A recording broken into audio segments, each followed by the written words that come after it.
Mongolia is a landlocked country, as you know, but Mongolia is a land-linked country to China. Монгол Улсын ерөнхий сайд Нэм усрын учрал бүгд найрамдах Хятад ард улсын засгийн газрын урилгаар далийн хотноо болж буй зуны давс чуулга уулзалтанд өндөр түвшинд оролцож байна. За энэхүү чуулга уулзалтанд засгийн газрын дэвшүүлсэн чөлөөний бодлого, онцлог төсөл хөтөлбөрүүдэд танилцуулж шинэ боломжийг нээж өгснөөр онцлог байлаа. За манай улсын хувьд хөрөнгө оруулалтанд гэрэл ассан сайн мэдээ олон байна. Жишээлбэл бүгд найрамдах Хятад ард улсын CATL компани үүсгэн байгуулагч төлөөлөн удирдах зөвлөлийн дарга Робин Зентэй уулзсан. Энэ уулзалтын сайн мэдээ нь тус компани Монголд сэргээгдэх эрчим хүчний төсөл хэрэгжүүлэх гэж байна. CATL нь салбартаа олон улсын зах зээлийн 39.2%-ийг дангаараа эзэлдэг, эрчим хүч хадгалах, батарей нийлүүлэлтээр 5 жил дараалан дэлхийд нэгдүгüүрт эренбэлэгдсэн нөлөө бүхий тоглогч юм. Recently, I have met with Mr. Robin a few minutes ago. I mentioned about Mongolia. He never been to Mongolia. And I invited him to Mongolia, and I mentioned almost 70% of all 365 days are sunny and windy. In Mongolia, we have 4 seasons, cool weather. Mongolia is a landlocked country, as you know, but Mongolia is a land-linked country to China. My cabinet, our main goal is it's all about the red tape reduction. All about it's red the tape. unlock initiation. It's all about how do we reduce the bureaucracy. It's all about to improve business environment. There are 4 types of unlock. Unlock for economic opportunities. Second, for unlock for deregulation. Unlock for green transition. The 4th one is unlock for anti-corruption. It's about the good governance. Because we save time. Yeah. Well, either way, we're going to take a look at future news, future cooperation between Mongolia and I guess CATL. I think fast enough. Fast enough. Round of applause for fast enough for Mongolia. Very good. Монгол улс надад их сонирхолтой улс санагддаг. Би өөрөө 4-5 удаа очиж байсан л да. Дэлхийд даяар хөрөнгө оруулагчид бизнесүүд шинэ өсөлтийн боломжтой зах зээлүүдийг эрэлхийлж байна. Хөгжингүй олон оронд өсөлт удаашрч байгаа энэ үед хөрөнгө оруулалт харьцангуй бага хийгдсэн орнуудад бодит боломжууд бий. Монгол улс тэдгээр улсын нэг байж чадна гэж би боддог. Монгол бол 2 том өршийн дунд оршдог. Далайд гарцгүйч гайхамшигтай ардчилсан улс. Компаниуд болон хөрөнгө оруулагчид шинэ үн цэн илүү өндөр өгөөж эрэлхийлж байгаа энэ үед Монгол улс үнэхээр сонирхол татах үед сонголт болж чадна. Хэрэв Монгол улс гадаадын шууд хөрөнгө оруулалт татахыг хүсэж байгаа бол бизнес хөрөнгө оруулалтын орчныг урьдчилан таамаглах боломжтой хялбар бас шударга байлгах хэрэгтэй. Танаа ерөнхий сайдад өөрчлөлт авчрах боломж байна гэж би бодож байна. Шинэ засгийн газарт боломж бий. Монгол улс өөрийгөө найдвартай, тогтвортой, урьдчилан таамаглах боломжтой эдийн засгийн орчин гэдгийг олон улсад ойлгуулах ёстой. Тодорхой ус байдлыг арилгаж, хөрөнгө оруулалтын орчныг илүү тогтвортой, шударга, ойлгомжтой хялбар болгох чадвал Монгол улсад боломж ихвээ гэж би бодож байна. Өнөөдөр Монгол улс ерөнхий сайдтай уулзаж санал солилцох боломж олгосонд баяртай байна. Ерөнхий сайдтай ярилцахад үнэхээр таатай байлаа.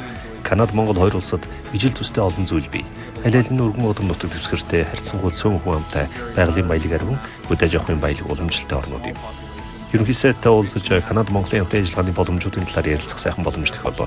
Тэрээр албан тушаалдаа сайхан томилогдсон ч хоёр орны хамтын ажиллагааг улам өргөжүүлэх талаар тодорхой байр суурьтай байгааг харахад таатай байна. Канада, Монгол хоёр улс олон жилийн найрсаг харилцаатай.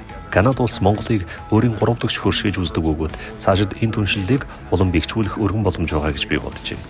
Тэр дундаа эрчим хүч хөдөөж авах зэрэг салбарт хамтын ажиллагаа өргөжүүлэх боломж их бий. Цаашид хоёр орны хамтын ажиллагаа улам өргөжин хөгжинө гэдэгт итгэлтэй байна.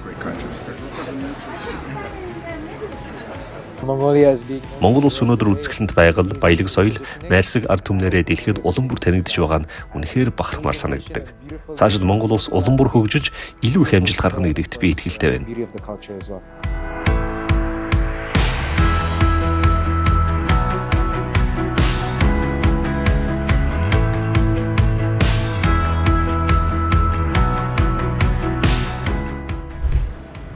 Ерөнхий сайд мөн Дэлхийн эдийн засгийн чуулга уулзалт байгууллагын ерөнхийлөгч бөгөөд гүйцэтгэх захиралтай уулзсан. Олон улсад нэр хүнд бүхий тус байгууллагатай инновац, ногоон хөгжил, ашигт малтмал, эрчим хүчний шилжилт, худалдааг хөнгөвчлөх, дижитал эдийн засгийн чиглэлээр хамтын ажиллагаагаа гүнзгийрүүлэх сонирхолтой байгаагаа илэрхийлсэн. Мөн Бангладеш, Монтенегро улсын ерөнхий сайд, Хонконгийн сангийн сайд болон 150 тэрбум долларын хөрөнгийн удирдлагатай Milken Institute-ийн Азийн дарга Partners Group-ийн Аз хариуцсан захирал доктор Кевин Лутай уулзаж байгууллагын бодлого Монголд хамтран ажиллах боломжтой төслүүдийн талаар санал солилцлоо. Ерөнхий сайд уулзалт хүрдээ хөрөнгө оруулалтын урсгалыг Монголд тавхад анхаарч байлаа.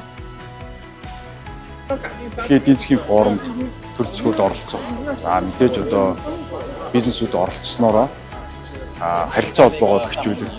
Монгол улсыг бас дэлхийн одоо бусад хөрөнгө оруулагчид, бизнес эрхлэгчдийн харааны түвшинд байлгах ийм давуу талтай гэж хэлж байна. Бидний хувьд бол одоо энэ гадны дата центруудыг Монгол улсдаа хөрөнгө оруулалтаар барих маш том боломж болцоонууд байна гэж харж байна. За төр засгийн зүгээс Монгол улсад хөрөнгө оруулах энэ таатай нөхцөл байдлуудыг бүрдүүлээд явж байгаатай зэрэгцээ бидний хувьд товийн хвшлийнхэн бас энэ хүү Дэлхийн эдийн засгийн форум дээр одоо хөрөнгө оруулагч нартай уулзаад ярихад бол бас нэлээд тийм таатай нөхцөл байдлууд бүрдүүлсэн байна. Дэлхийн нөлөө бүхий тоглогч Хятад улс хиймэл оюуны салбараа бодлогоор тууштай дэмждэг байна.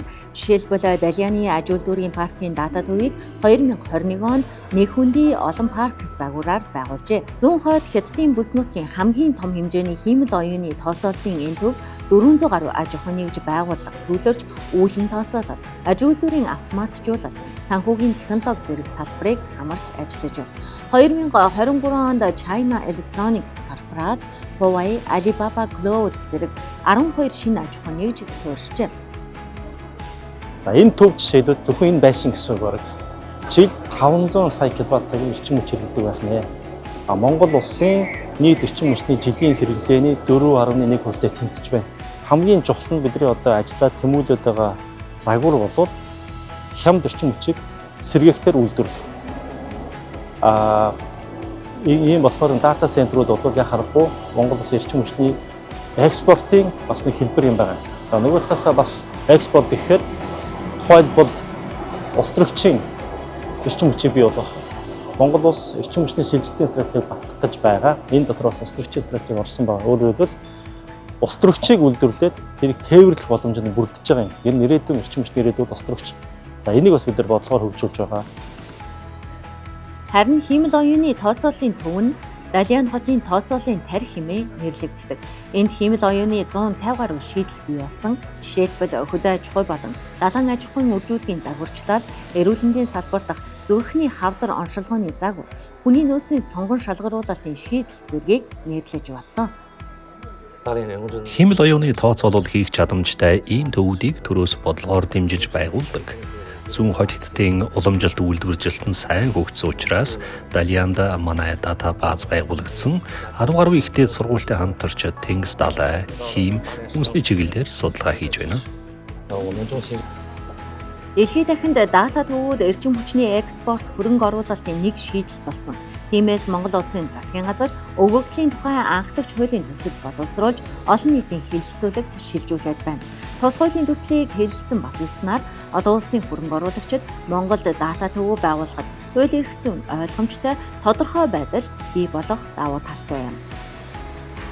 Хятад улсын том бодлого бол бүх одоо үйлдвэрлэлийн шугамн сүлжээгээ тооцоол дээр хиймэл оюун ухааны тооцоол дээр суурлан ухаалаг одоо үйлдвэрлэл хийнэ гэсэн юм бодлоготой байгаа маань. За энэ бол манай улсад ямар давуу талыг үүсгэж байна гэхээр бид бүхэн одоо энэ хиймэл оюун ухааны гинжин хэлхээн дээр илүү хадгалалт буюу storage за цаашлаад энэ дата төв дээр үйл ажиллагаа боломжуудыг бий болгож энэ чарж байна. Одоо цаашдаа бид бүхэн энэ дата өгөгдлийн эдийн засагт олон улсын хэмжээний тоглогч болно гэдэг бол ерөөсөө сэргээгт эрчим хүчийг бий болгох нь хамгийн чухал, өгөгдлийн хуулиа хийх нь хамгийн чухал болж байна. Миний бодлоор өгөгдлийн сангийн тусгаар байдал бол маш чухал асуудал. Учир нь хиймэл оюуны хөгжил нь өгөгдлийн хүртээмжээс ихээхэн хамаардаг. Юуны өмнө улс орн бүр үндэсний хэмжээний өгөгдлийн засаглалын тогтолцоотой байх шаардлагатай. Өөрөөр хэлбэл өгөгдлийг хэрхэн цуглуулах, хэрхэн ангилан боловсруулах, мөн хэрхэн ашиглах талаар тодорхой тогтолцоо хэрэгтэй. Хэрэв өгөгдлийг ашиглахгүй бол түүний үн цэн аажмаар буурдаг. Тиймээс хамгийн чухал нь ийм тогтолцоог бүрдүүлж, өгөгдлийн тусгаар байдал болон өгөгдөлд агуулгадж байгаа соёлын онцлог үнэт зүйлсийг сайтар хамгаалах явдлыг, үүний зэрэгцээ тухайн өгөгдлийг ашиглаж хиймэл оюуны салбарт эдийн засгийн үн цэний бүтээх боломжийг бүрдүүлэх хэрэгтэй. Зуны Давос чуулганы үеэр ерөнхий сайд бүгд найрамдах Хятад ард улсын төрийн зөвлөлийн ерөнхий сайд, бүгд найрамдах Солонгос улс, бүгд найрамдах Казахстан улсын ерөнхий сайд нартай хоёр талт уулзалт хийхдээ харилцан ашигтай эдийн засгийн хамтын ажиллагаанд онцгой ач холбогдол өгч байлаа. Бүгд найрамдах Хятад ард улсын төрийн зөвлөлийн ерөнхий сайд Ли Чянтай хоёр талын уулзалтаар Монгол улс түүхий эдийг зөвхөн түүхийгээр нь экспортлдог загвараас татгалзаж, нэмэн өртөг шингэсэн боловсруулах үйлдвэрлэлийг хөгжүүлэх зорилт тавьж байгааг онцолсон. Энэ хүрээнд зэс, хөнгөн цагаан, ган зэрэг боловсруулах үйлдвэрлэлийн чиглэлээр бүгд найрамдах Хятад ард улстай хамтран хэрэгжүүлэх төслүүдийн явц тулгамдж буй асуудал хэрэгжилтийг түргэсгэх арга замын талаар санал солилцлоо. Хоёр улсын ерөнхий сайд нар уулзалтад эдийн засгийн хөгжлийнхаа талаар яриад авна гэдэг бол өөрөө юу ч ярьсан маш том ач холбогдолтой өндөр дээд хэмжээний уулзалт байд.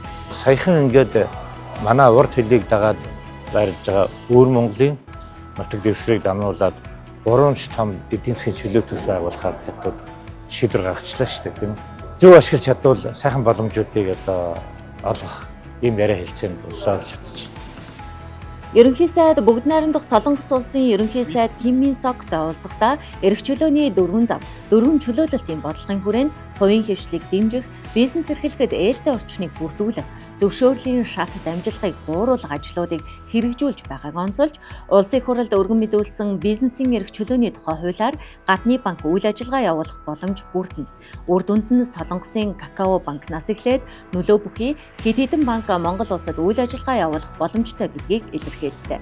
Мөн хоёр ерөнхий сайд 2019 онд эхлүүлсэн ч зогсонго байдалд орсон 10 аймгийн төвийн дулааны станц барих төсөлд яаралтай шийдэл олохоор тогтлоо. Харин бүгд найрамдах Казахстан улсын ерөнхий сайд Олжас Бектиновтой уулзахдаа эдийн засгийн хамтын ажиллагааг өргөжүүлэх, худалдааны эргэлтийг 500 сая Америк долларт хүргэх зорилтын хүрээнд Евразийн эдийн засгийн холбоотой байгуулсан худалдааны төр хэлэлцээрийг үр дүнтэй хэрэгжүүлэх нь чухал гэдэгт санал нэгдсэн. Монгол Казахстаныг холбосон хамгийн дөд тээврийн шинэ коридорыг бий болгох асуудлыг шуурхай шийдвэрлэх, энэ хүрээнд засгийн газар хоорондын хамтарсан ажлын хэсгийг ойрын хугацаанд байгуулж ажлыг эрчимжүүлэхээр тохиролцов.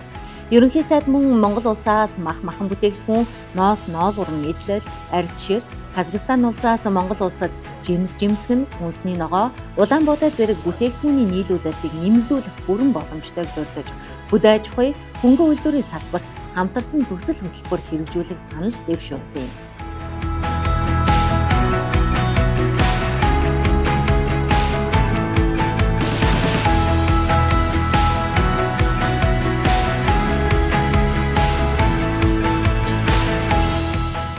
Монголд томоохон хөрөнгө оруулалт орж ирдэггүй шалтгаан нь хууль эрх зүйн орчин, төр засгийн докторгүй байдал гэдгийг бизнесийн салбарынхан хүнддэг.